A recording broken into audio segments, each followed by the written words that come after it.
Hey, what's going on, guys? On today's project, I'm going to show you how to build this DIY concealment flag.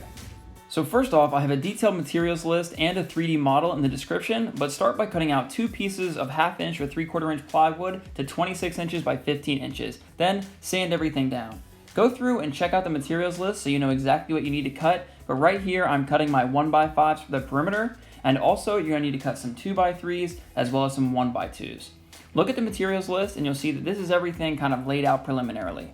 So the first thing you're going to do is attach your 23 1/4 inch 2x3s to your piece of plywood. Make sure that it is flush with the edge, and then attach it with some clamps and then screw it through the back of the plywood with some 1.5 inch screws. Make sure to sink the screws all the way through so that you can cover them up with wood filler later. Next up, we're going to attach our 15 inch 1x3, and using wood glue and some screws, attach that to the end as you're seeing now. And at this point, we're going to attach our 12 inch piece of 1x3 as the other vertical piece of the shelf. And I'm using a countersink here just to make sure that I can get the head of the screws within the wood so that there's no protrusions later on, and I can cover it with wood filler. Next up, install your 6.5 inch piece of 1x3, which will serve as the horizontal piece of your shelf. Use wood glue and screws to secure it. Next up, we're going to install our 1x5 picture frame edging, and you're going to start by attaching your 26 inch pieces and using clamps to hold it in place and then secure it to the 2x3. Repeat this process for the other side using wood glue and clamps to secure it in place and making sure it's flush, and then secure it with 1.5 inch screws.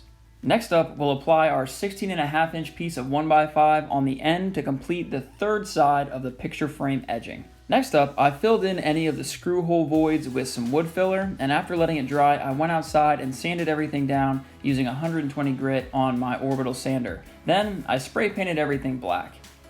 Next up, I grabbed my second piece of 26 inch by 15 inch plywood, which is going to be my face frame, and then I used some tape to establish my lines for the American flag. Then I used my torch to give it a weathered look. Okay, so at this point we have our case painted black, and then we have our drawer slides right here. So we're gonna go ahead and stick those in. Got one there, and then obviously this one's not attached yet. We'll go ahead and put that in, and then we'll attach them. So the theory of operation here is that we have our drawer slides that will open out, and once we attach the face frame, it will all move out as one unit. Now, screw them in.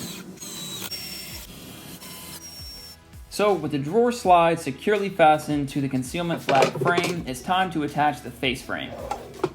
Okay, so to attach the end piece here, what I'm going to use is these braces, these 90-degree braces, and then these 3/8 inch screws. So let's put it together. So what I did here is I took my corner braces and I attached them with glue and 3/8 inch screws to the back side of the face frame. I used a screwdriver instead of a drill just to make sure that I didn't over tighten and go through the face of the plywood.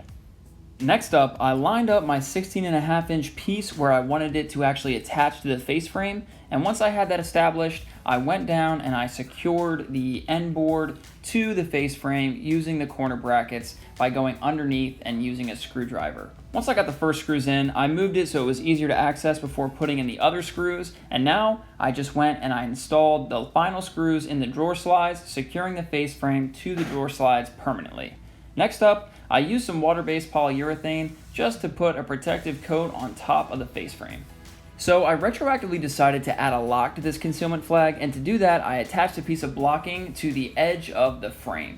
Next, you're going to need something magnetic. So what I ended up using was a piece of one of my long drill bits, and I just took an angle grinder and I cut off a cylinder that would fit for my lock. Next, I closed the flag and then drilled through both the frame and the piece of blocking that I installed, making sure to mark the depth of the cylinder that I cut out. Then place it in, and then when you take your magnet, it will lift it out, allowing you to open the flag.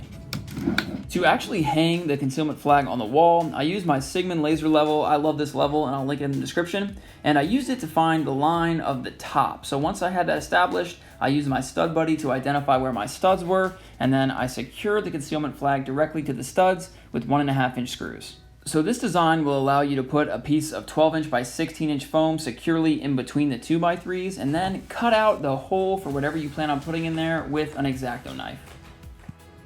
Thank you guys so much for watching. If you enjoy content like this DIY flag, please consider dropping a like down below to help me out with the YouTube algorithm. And if you enjoy content like this, consider subscribing. I drop new DIY videos pretty much every week. So appreciate you guys, and I'll see you on the next one. Thank you.